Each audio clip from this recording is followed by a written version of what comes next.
तो अब अभी तक हमने क्या देखा, विजयनगर अंपायर में, विजयनगर किंगडम, विजयनगर किंगडम में पहली संगमा डायनेस्टी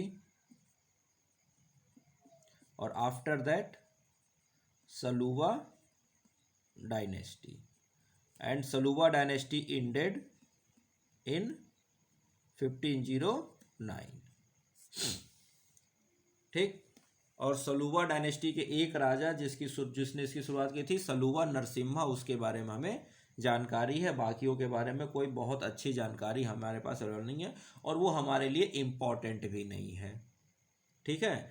23 साल के लिए एक डायनेस्टी आती है और वो खत्म हो जाती है। तो आपको बस इतना याद रखना है कि संगमा, असंगमा के बाद सलुवा, सलुवा के बाद जो तीसरी डायनेस्टी आती है, ये फर्स्ट, ये सेकेंड, तो तीसरी डायनेस्टी जो आती है ये इंपॉर्टेंट है, जिसका नाम है तुलुवा डायनेस्टी। क्या नाम है? तुलुवा डायनेस्टी। ये इंपॉर्टेंट है। अब इस तुलुवा डायनेस्टी की बात करते हैं। तो तुलुवा डायनेस्टी का पहला जो राजा है, फर्स्ट किंग है, उसका नाम है वीरा नरसिम्हा, वीरा नरसिम्हा राया, जो 1505 से लेकर 1509 सी। तो ये अभी एक तरह से देखा जाए तो एक पैरेलल की तरह चल रहा है। तो ये जो वीरा नरसिम्हा था ना, ये 5 साल रीजेंट की तरह रूल कर रहा है। ये 5 साल तक रीजेंट की तरह रूल कर रहा है और इसके बाद जब इसका दूसरा जो राजा आता है वो एक्चुअल में तुलुवा डायनेस्टी का राजा बनता है। तो इसके बाद इसके बारे में कुछ खास जानकारी नहीं है और ना ही हमें जानना है। इसके बाद जो मेन रूलर आता है उसके बारे में हमें जानकारी रखनी है और उसका नाम है कृष्ण देव राय। कृष्ण देव राय कब? 1509 टू 1529 सी। 20 साल तक ये राज करते हैं कृष्ण देव राय, जो कि क्या कहते हैं, विजयनगर एम्पायर के मोस्ट प्रोमिनेंट और मोस्ट इम्पॉर्टेंट रूलर हैं। कौन? कृष्णदेव राय। इनके बारे में हमें ज़्यादा से ज़्यादा पढ़ना है और इन्हीं के बारे में हमें ज़्यादा से ज़्यादा क्वेश्चन पूछे भी जाते हैं। ठीक है। हाँ, Veera Narasimha Raya was the founder of the Tuluva dynasty, but the greatest ruler of the Vijayanagar Empire या Tuluva dynasty was the Krishnadeva Raya. ठीक है। तो लिखिएगा इसके बारे में, कृष्णदेव राय के बारे में। तो हेडिंग आपने डाल लिया कृष्णदेव राय। इसके बारे में लिखिएगा द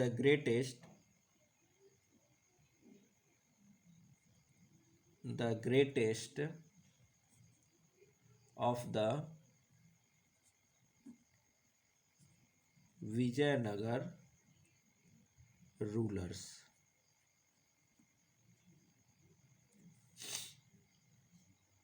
नेक्स्ट पॉइंट लिखिए आल्सो नोन एज। तो इनको कुछ टाइटल दिए गए हैं, कौन कौन सा ये याद रखना होगा आपको। अभिनवा भोज, क्या बोला गया है इनको? अभिनवा भोज। दूसरा क्या बोला गया है? आंध्र पितामह, आंध्र पितामह। और एक बात और बोली गई, इनके लिए कहा गया है आंध्र भोज। ये इतनी बातें इनके लिए कही गई हैं। क्यों? क्योंकि ये एक बहुत ही अच्छे लिटरेचर के जानकार थे और लिटरेचर को पैट्रोनाइज्ड भी करते थे। ठीक, नेक्स्ट इनके बारे में लिखिए। अब ये सब तो चीज़ें ठीक हैं, लेकिन दिक्कत कहाँ खड़ी हुई? दिक्कत खड़ी ये हुई कि जब कृष्णदेवराय राजा बने, यानी किंग बने, तो इनके सामने ढेर सारे चैलेंजेस थे। क्या थे? ढेर सारे चैलेंजेस थे। और वो चैलेंजेस क्या थे कि एक तो बहमनी का अटैक, दूसरा रेबल्स, तीसरा गजपति उड़ीसा वाले, इन सब के साथ कुछ न कुछ क्या था, विजयनगर के कॉन्फ्लिक्ट्स बने हुए थे। क्या थे? विजयनगर के कॉन्फ्लिक्ट्स बने हुए थे। ठीक है, तो लिखिएगा, लिखिए यहां पर चैलेंजेज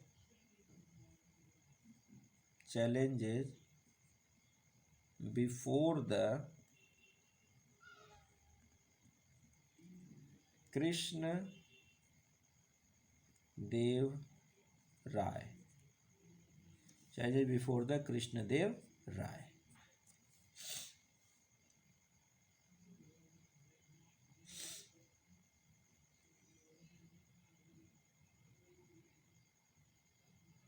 लिख लिया?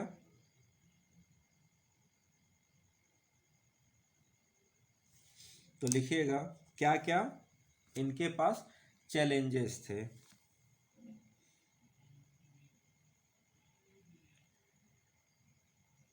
देखिए, पहला, a number of vassals were still in a rebellious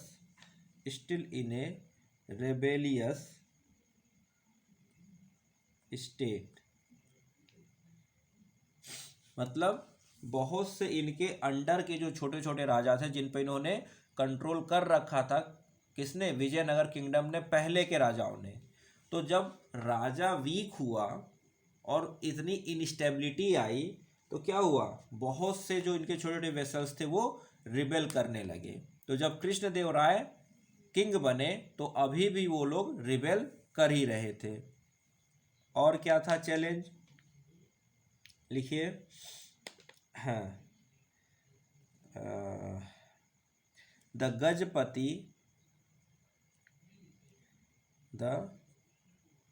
Gajapati of Orissa was openly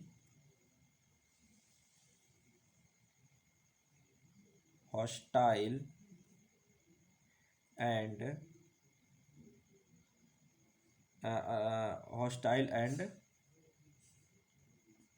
aggressive.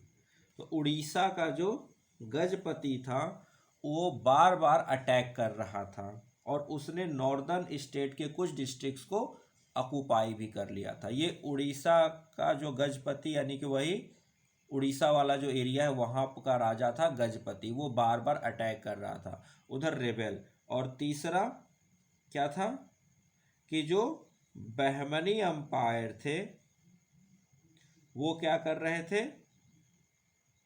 बार बार वो भी अटैक कर रहे थे। तो लिखिएगा, लिखिए, one of the broken part of Bahmani kingdom, one of the broken part of Bahmani kingdom, Bijapur Bijapur tried to extend his boundary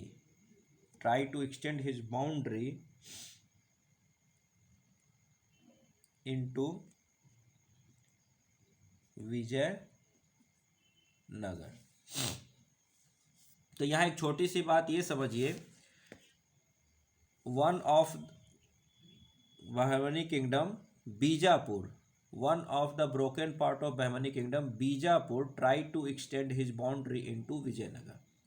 meaning ये simple सा है कि जो बहमनी किंगडम बना था ना, कृष्णदेव राय के आने तक यानी 1509 तक बहमनी किंगडम 5 अलग अलग हिस्सों में टूट जाता है। क्या है? 5 अलग अलग हिस्सों में टूट जाता है। तो उस टूटने के बाद जो एक किंग उसका हिस्सा होता है जिसका नाम होता है बीजापुर, इसीलिए one of the broken part of Bahmani kingdom Bijapur. तो बहमनी किंगडम का टूटे हुए हिस्से का एक हिस्सा जिसका जो बीजापुर अंपायर बनता है, वो क्या कर रहा है? वो भी बार बार अटैक कर रहा है। किसके ऊपर? विजयनगर। और अपने आप को इसमें एक्सटेंड यानी कि यहां तक पहुंचने की कोशिश कर रहा है।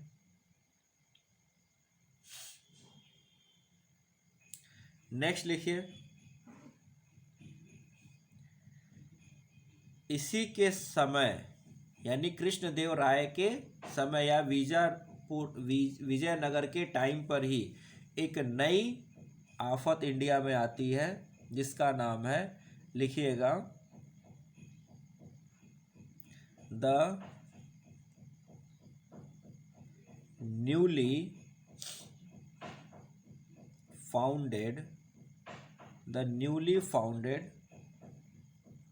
Portuguese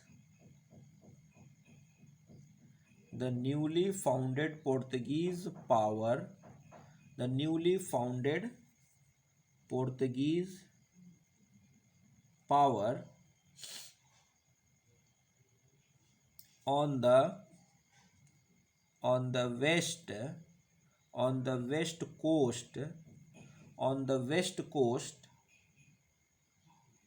with which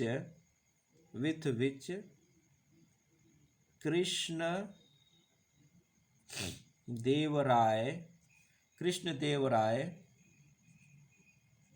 had to contend।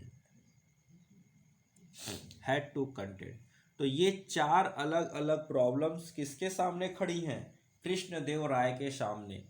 जैसे ये क्या कर रहा है? राजा बनता है, इसके सामने 4 अलग अलग समस्याएं खड़ी हैं। पहला, इसके जो वेसल्स यानी कि जो छोटे छोटे राज्यों पर इन लोगों ने कब्जा कर रखा था, जिनसे ट्रिब्यूट ले रहे थे, वो क्या है? वो रेबेलियन स्टेटस में है। क्यों? क्योंकि उन्होंने देखा है कि सेंट्रल गवर्नमेंट यानी कि सेंटर का जो राजा है वो कमज़ोर हो चुका है, तो उसको किसी तरह से हमें क्या करना है? यहाँ से हटाना है। तो इस तरह से वो लोग आ गए। उसके बाद कृष्ण जो उड़ीसा का गजपति है, वो बार बार इनके उधर वाले एरिया यानी कि उड़ीसा और आंध्र प्रदेश का जो वाला एरिया है सटा हुआ, उसको कंट्रोल करने की कोशिश कर रहा है। तीसरा, बहमनी किंगडम टूट तो भले गया, लेकिन उसका एक हिस्सा जो बीजापुर, जिसकी बाउंड्री किससे लग रही है? विजयनगर अंपायर से लग रही है, वो बार बार विजयनगर अंपायर पर अटैक कर रहा है। क्यों? क्योंकि उसको पता है कि जो राजा है उसकी पोजीशन वीक हो चुकी है, तो इसका वो फ़ायदा उठाना चाहता है, तो वो अटैक कर रहा है। और इसी समय 1500 के आसपास पुर्तगीज, देखिए 1498 वो आया था वास्को डी गामा इंडिया में, 1498 1498 कालीकट के पोर्ट पर। तो अब क्या है? और वो क्या था? पुर्तगीज। तो पुर्तगीज भी आ चुके हैं और ये भी अपने आप को एक कहीं किनारे पर इस्टेब्लिश कर रहे हैं, और ये भी विजयनगर अंपायर के कुछ हिस्से को अपनाना चाह रहे हैं कि हम कहीं वहाँ पर सेटल हो जाए। तो विजयनगर के अंपायर यानी कि कृष्णदेव राय को इन पुर्तगीज से भी निपटना है। कि उनको जगह देना है कि नहीं देना है, कि उनको यहाँ से हटाना है, क्या करना है, ये भी डिसीजन लेना है। तो इन सभी चीज़ों से कौन, कृष्णदेवराय घिरे हुए हैं, और इतने घिरने के बाद भी वो 20 साल तक एक कुशल शासन चलाते हैं और बहुत बृहत शासन चलाते हैं। तो इसका मतलब है कि ये राजा काफ़ी काबिल व्यक्ति है। ठीक, तो अब एक एक करके इन्होंने कैसे एक एक चैलेंज को हटाया, कैसे एक एक चैलेंज को पार किया, उसके बारे में हम लोग लिखेंगे। ठीक है, तो ये इतना रब कर रहा हूं मैं। ठीक, हाँ, इस चीज को गौर करिए कि आपने 1526 तक दिल्ली सल्तनत पढ़ा, लोधी तक, और बाबर के फर्स्ट बैटल ऑफ पानीपत तक आपने पढ़ रखा है।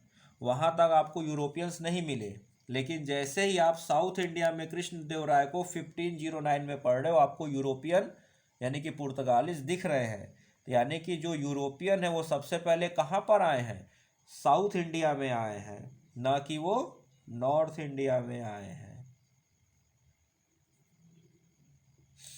कृष्णदेव राय कब से कब तक, 1509 टू 1529, कहीं कहीं पर 1530 भी लिखा है, तो इससे हमें घबराने की बात नहीं है, ये चलेगा, एक साल का कोई खास मैटर नहीं करता। तो हमने क्या देखा था अभी कि कैसे इनके पास 4 चैलेंजेज होते हैं मेनली। पहला जो वेसल्स का रेबेल है, दूसरा गजपति का अटैक उड़ीसा के तरफ से, तीसरा बहमनी के एक हिस्से जिसका नाम है बीजापुर, उसका अटैक, और चौथा जो पुर्तगालीज आ रखे हैं उनके साथ किस तरह के रिलेशंस बनाने हैं। तो अब इन्होंने एक एक को निपटाया। तो पहला जो इनका काम था वो था war against the Bahmanis, war against the Bahmanis. तो अब इसमें लिखिए कि बहमनीज के साथ इनके कैसे इन्होंने बहमनीज के साथ ट्रीट किया, उनको किस तरह से हटाया। चलिए, तो पहला हम लोग क्या लिखेंगे, वॉर अगेंस्ट बहमनीज। तो लिखिए इसके बारे में, पहला पॉइंट लिखिए, बहमनीज forces invaded the territories of Vijayanagar in pursuit of the policy of annual jihad, territory of Vijayanagar in pursuit, PURSUIT, in pursuit of policy of annual jihad, जिहाद का मतलब जो इस्लाम में है वो है कि आप अपने उद्देश्य के लिए कुछ करो, आप अपने उद्देश्य को पाओ, वो उनका जिहाद है। ठीक है, तो उनका जो था वो ये था कि हमें हर साल अपनी टेरिटरी को कुछ न कुछ किसी न किसी साइड एक्सपेंड करना है, जिसको वो टेरिटोरियल एक्सपेंशन हम कहते हैं, वो टेरिटोरियल जिहाद कह रहे हैं। ठीक, अब इसमें क्या होता है, तो लिखिएगा, the prominent Bahmani annual policy of annual jihad, pursuit of the policy of annual jihad. अब नेक्स्ट लिखिए, the prominent Bahmani nobles assembled